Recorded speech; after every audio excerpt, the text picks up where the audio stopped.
we're going to get now into the next of the long range blocks to the lower half of the body, to the gut. The first one we're going to do today is Gum-Sau, okay, pinning hand. Gum-Sau is with the heel of the hand downward.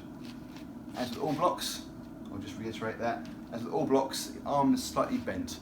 So from high to low, can be with either hand as well. Ideally speaking, obviously you block the same side with the same hand, but with this one it doesn't matter quite so much. Okay, we're going to get to crossing hands in a minute because that feeds into the name for the block, which is pinning hand. Yeah. Gum. Okay, it's not too low, straight to here. Right, here to here, hand.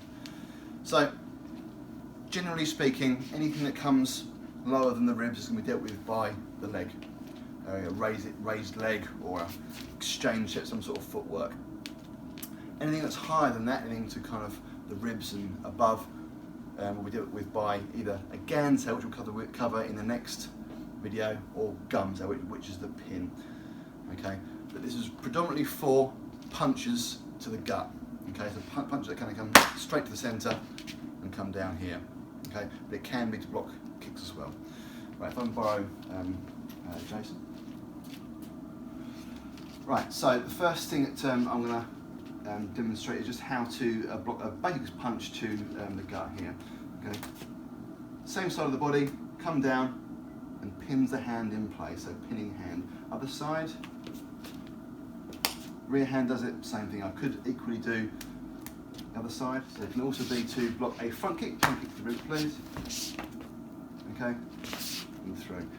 I included that with that kind of a half retreat, but the point was to cover that leg and just come back with Gum-Sau, just in case this hand fell short, because it's very unclear when opponents performing a kick how high they're actually going to be kicking. If I misread that and I assume it's going to be hand or gut height and it's actually aimed at my leg, this is going to miss it. Okay, I don't want to be going down to block it and exposing my head to more danger. The next application of Gum-Sau is to counter one of the cardinal sins of martial arts. Not really a sin, it's just a guideline, but when someone crosses their hands. Okay, so I'm going to borrow Jason for a minute. Right, if Jason and I are engaged in Chi-sau and Jason gets quite sloppy and his hands cross over, okay? You see his hands are crossed here. I can now pin those crossing hands together and take advantage of that.